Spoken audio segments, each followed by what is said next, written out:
So we find something very interesting when it comes to DNA, that you could have the same gene that's sitting in, let's say, the liver and in the skin cells, where in one place they would be turned on and another place to be turned off. For example, if the purpose of that gene is in order that it should grow, so by the skin you need it to consistently replenish, and by the liver you want that turned off so it doesn't get any bigger than what it currently is. And you find also when it comes to writing data to a hard drive where they're represented in ways of binary code with zeros and ones, where the 0 is turned off and the 1 is turned on. And when you combine those together by different variations, you get different letters and words and eventually long streams of data.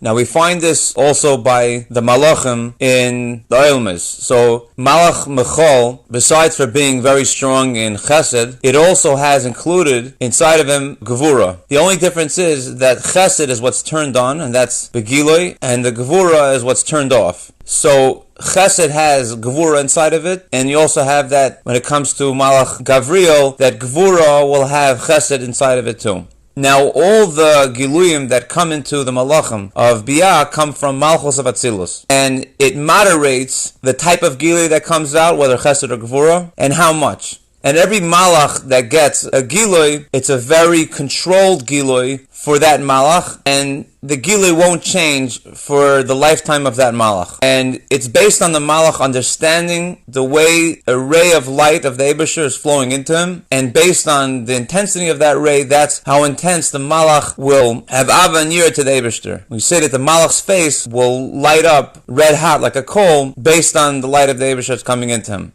So in general, the light that the Malach gets, it's all in relation to how much the Malach understands in the Eibishter. Everything's related to his Isbainunus in the Eibishter, which is very different when it comes to a Neshama. The Neshama can go higher than understanding in the Eibishter, and the Neshama could add new light, as we'll see later on. We find a similar concept when it comes to the cows that carried the Aron back from war, that the cows were constantly mooing the whole time. Now, this is not a natural mooing, because a natural mooing would eventually come to a stop, but based on the Eibusher's light that was coming into the urn that they were carrying, they felt that light, and they were calling out to the Eibusher based on the light that they felt from the urn. Now, in general, the light that comes from Malchus of Atzilus into Malachim is Shir Hay, and that's why we bring the Korban Omer, which is a barley offering, which is animal food, just like these Malachim, that their excitement to the Eibusher is limited, so it has to do with a shear, with a measurement, and it's very specific to what that Malach loved or feared the Eibusher. And that Shir Hay combines to form the word So'ira, which is the barley offering.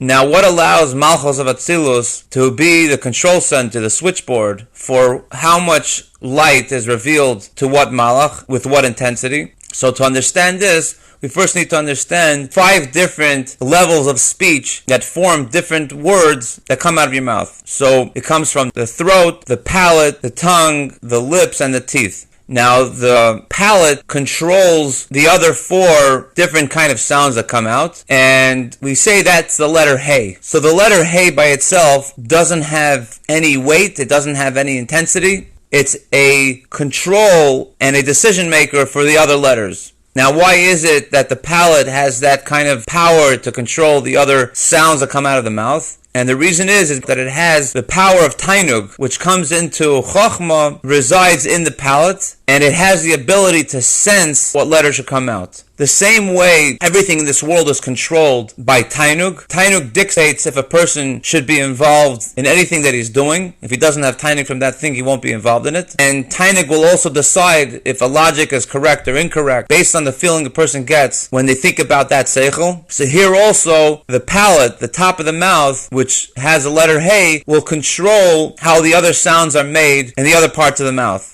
People will also have a little bit of a clicking noise when saying over something very geschmack. You'll have a little bit of a...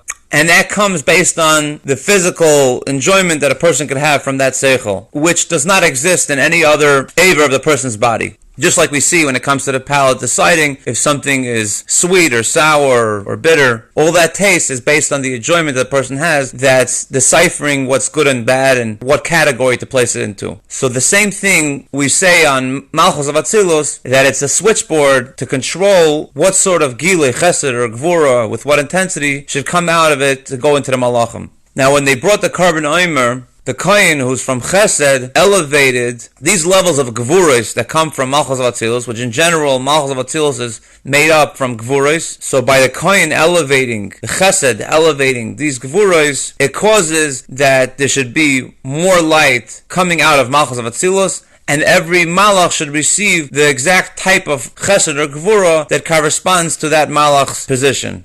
Now, in general, Shvuos HaKelim took place in Bina of Keser, where over there you could have gvuras coming out of it. Now, in general, when we brought a carbon, it was done from a bakar, which comes from Pnei Shur of the Merkava, which is from the left side, which is gvura. And the whole purpose of the carbon is to include those sparks that fell from Tayu, which primarily was the Gevura side of Tayu, the Bina side, which eventually comes down into the world of Biyah as Klipas Noiga, and makes its way down here into our world where we bring a physical carbon on the Mizbeach. Now, when they brought the carbon, there was a fire that came down from Atzilus, and it was in the face of a lion. Now, this fire that came down is from Chesed, and we're using the Chesed in order to elevate the Gevuras of this Bakar that was brought on the Mizbeach. Now, specifically, this face of a lion comes from the Merkava El Yono. In general, we know there's a higher Merkava, which is found in the Kalim of Atzilus, and there's a lower Merkava, which is found in the world of Biyah. So we're elevating the Pnei Shur, which is in Biyah, by way of the higher Merkava that comes down from Atzilus in order to bring it up and bring it on the Mizbeach of Atzilus. And this causes that we should again be back to where we need to be, where we're including the left side and the right side and the right side and the left side. This brings us to the point where we could have Iskalos in the Midas to have Gevura included inside of Chsadim, which is the purpose of creation.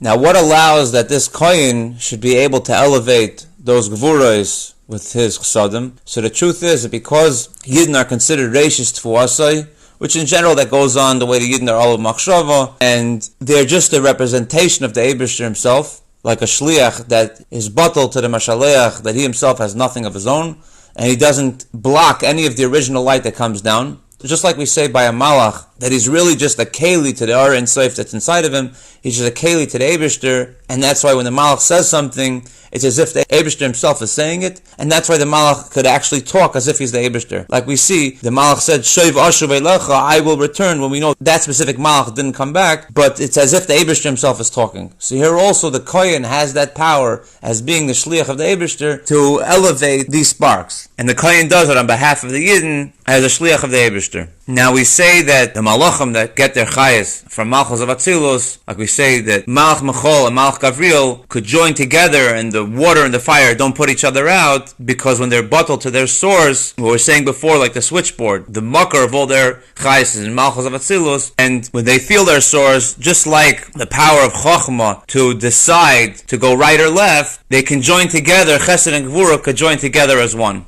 Now we say that this Giloy of light that came from Malchus of Atzilus is the psoilus of the Sa'ira. It's not the Sa'ira itself, it's just like you have the chaff of the barley, which is the husk. The shell itself that's around the barley, that's the Chayis that comes into the Malachim in Biyah. And Moshe Rabbeinu didn't want that the fire that comes down to take the carbon on the Mizbeach should be a messenger or a Malach of the Eibishter. He wanted the Eibishter himself to come down. So you didn't have the fire looking like the face of a lion over there. It was the light itself of Atzilus, instead of, like we were saying before, where the Pnei Ari of the Merkava El Yono, which is the Kalim of Atzilus, instead you had the Ur of Atzilus alone coming down, taking the carbon, and we know that that's Ur Ein Sof, where the light is Bli Gevul, greater than the Kalim. And what's written elsewhere, we say like a person that's living inside of a house, where the bricks of the house are acting as the keli to the person that's inside, where in our case the kalim of Atzilus would be like the bricks and the person inside would be like the Ur. So obviously there's a big difference between them, that's Shloi Barach, and Moshe Rabbeinu wanted that original light. Now in the times of the Beis HaMikdash, you had the Pnei Ari of the Merkava El Yono, like we were saying before, the kalim of Atzilus, that came down to take the carbon. But we say in the times of Mashiach, we won't need not the keli and not the Ur, The Eibishter himself is going to take the carbon, because there'll be no intermediaries between us and the Eibishter. When the Eibishter reveals himself, the Helam Ha'atzmos reveals itself, there'll be no need for an intermediary to connect us in our tefillas to the Eibishter, which right now, in order to connect your tefillas to the Eibishter, you need malachim, where the person is really davar gashmi, and his speech and his tefillah is made up of the four yesodis, which are in a gashmistic sense, the eish ruach mayim and afer that comes out of his speech. So a malach has to go and take that and make it more refined, that it should be able to pass up the chain to go up to the Eibishter, and the malach on top of that malach refines it even more and more, like we say, that every malach, legabi the malach on top of him, is like diber legabi machshava, and so on and so forth. So they remove the gashmius, the chumrius, from those words of tefillah that a yid says, in order that it should be able to go and connect to Elikus, because by the yid himself, it's impossible that his tefillah should be able to connect to Elikus. It's so far away. But in times of Mashiach, you won't need this. You won't need this intermediary.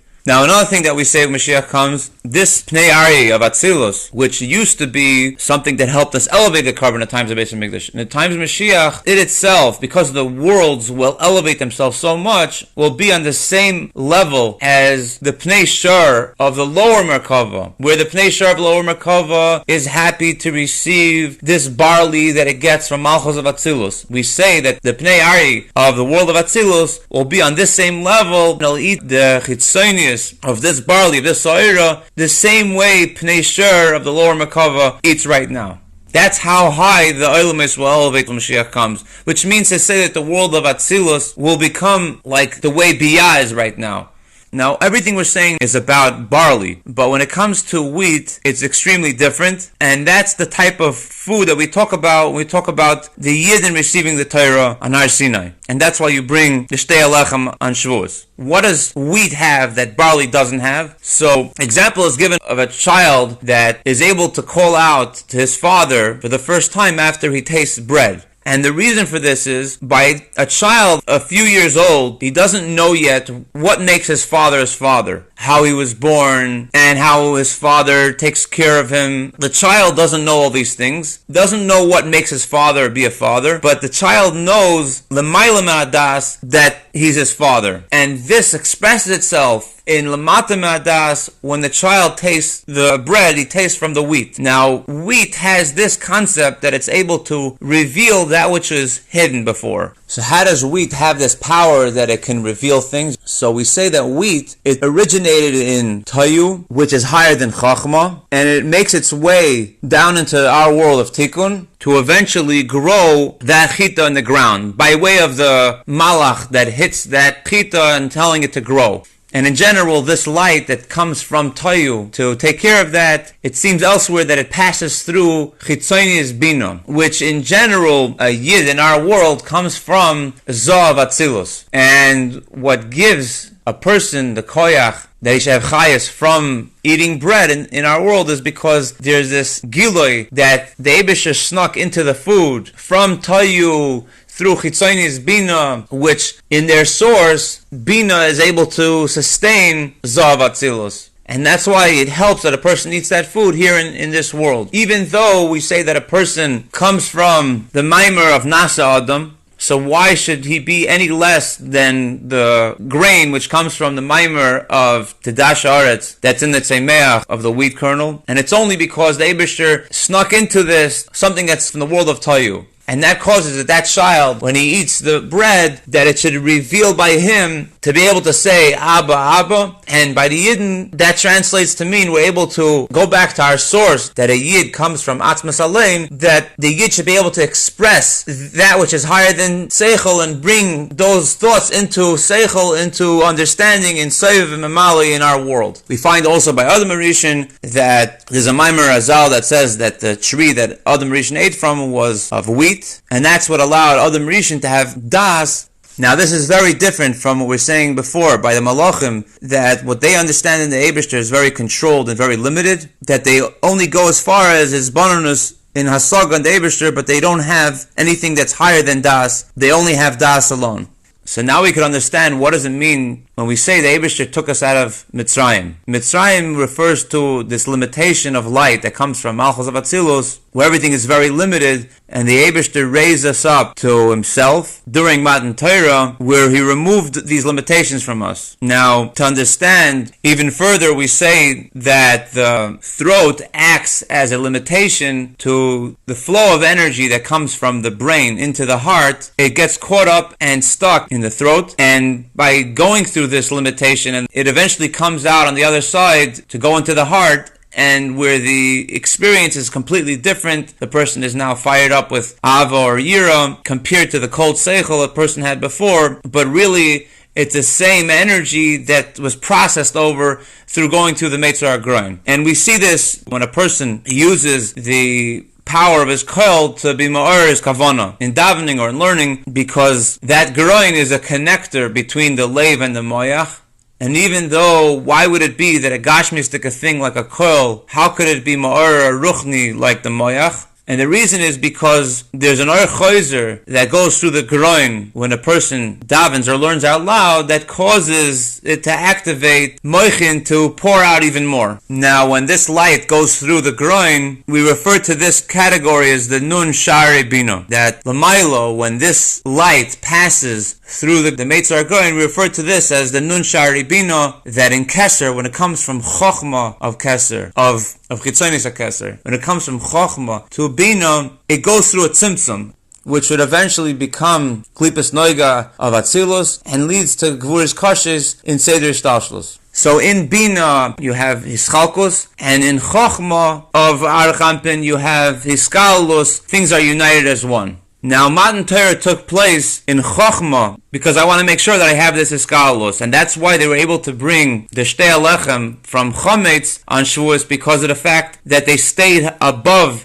the level of Bina, and there's no room for trouble like you would get from the Gvuris of Klipa, Gaiva, like we see elsewhere in Chochma's Inyan of Bittul. But when it comes to Pesach, that's an Inyan where the light already came from Chochma into Bina, and that's why we have to be careful from Chometz, and it had to be matzah, had to be unleavened bread. Now, this will also explain why is it that we count the Omer in a continuation form versus each day being separate. So we count today's the third day of the Omer, instead of saying this is day number 3. And the reason is because we're talking in a place where all the days are really united as one in their original source, and the third day is just as much inclusive as day number 2 and day number 1. And we're just slowly bringing down that Gilei Or day by day, but each day has inside of it the original Iskalus of all the other days. And this will also explain why is it that we count 49 days, even though the Torah says you should count 50 days. Because really there is no 50th day. There is no 50th level. When we say Nun Shari Bina, we're really referring to how the 49 levels unite as one. That's where the 50th gate is, and not that it has its own thing for itself. And when we talk about Shvuos, we're talking about where everything is united in the original source, and not where it gets broken down into different levels in the separate different gates by themselves. Now we say that the Shara Nun acts as an intermediary between the Eibishter and us, in order that his light should shine forth from Keser, and we should receive it. Generally, that light, the way it comes through the forehead of the face, we say, Chochmas Adam Toyer Ponov. We say that you could tell on a person's face physically the Or that's in the Chochma of the person. And in general, there's a blockage, there's a tzimtzum in the person's forehead that doesn't allow that light to come through. But when a person is besimcha, that light will break through. And that's why we tell a person to do mitzvahs with simcha shel mitzvah, because that'll cause that this original light that's by the Eibishter, that it should break through kavayachol, his forehead, and we should have the original mahos of the light, and it shouldn't be just a ziv. We say that when a person does mitzvahs with true simcha, it causes that light to come through the forehead, that we should see the original mahos of the light. And another thing that's accomplished by doing mitzvahs, it allows for that light to have vessels for where to express themselves. Like we know the example that's given, that if a person's aver is not well, the light of the neshama cannot express itself over there. And we say the mitzvahs are the Eibishter's Eivarim, it's the Eibishter's limbs. So in order for his Or to come and express itself in our world, in Dvarim Gashmim, we have to do mitzvahs. So it comes out that the simcha of the mitzvah causes the light to express itself from its original place. And without the mitzvahs, we would not be able to have Matan Torah, because there needs to be a keli for that light where it should come down to. So what comes out is that Matan Torah was a gilui of the Eibishter himself. Now we know that when a person davens, it's similar to the karbonis that were brought in the times of Beis HaMikdash. And the same way by the Beis HaMikdash, there was a Pnei Aryeh, this fire that came down, that took the carbon and elevated it. The same thing is, by our tefillos, we need these malachim to digest it. It says on the Malachim Elyonim that they digest our tefillos to the Eibishter to make it more ruchni, and it's similar to the way the carbon is sacrificed on the Mizbeach. So we say that when a person is davening in Pesukah de Zimra, he's using his bonanus to teach his animal soul more about the Eibishter, similar to what we say by these animals that are the Pnei Shur and the Pnei Arish of Merkava, that they're also being refined. We tell a person, you have to look at yourself as also like a behema, where you came from in your source of the Pnei Shur, but that only allows a person to get to the point, like we said before, by the cows that were constantly mooing in praise of the Eibishter. A person also has to do the same thing to his animal soul, that it should constantly praise the Eibishter. But in order for a person to take his animal soul and bring it up to the same place as his godly soul, that it should be one with Or Ein Sof, which is higher than Seichel. On that we say a person has to count the 50 days of the Omer, and that's like we were saying before, that a person has to have real Simcha Shel Mitzvah in order to generate this high level of light, and the mitzvah alone that receives it. Now another place where we find an intermediary is that in order for a person's neshama to come into his guf, a person has to have the vapor in the blood is the most refined place, the Gashmias, where Ruchniistic soul can come in. But when it comes to time of Mashiach, we won't need any of these intermediaries. We won't need the intermediaries of the Malachim, or the intermediaries of the Pnei Shur, the Pnei Aryeh, and the Merkava. We won't need the intermediaries of the Malachim to elevate the Tfilas of the Yidden. We won't need even the intermediary of the Shar Hanun, that the Eibishter's light should come into Seder Shtalshalos, because when in times of Mashiach, we'll have the Eibishter himself, and there won't be any need anymore for intermediaries.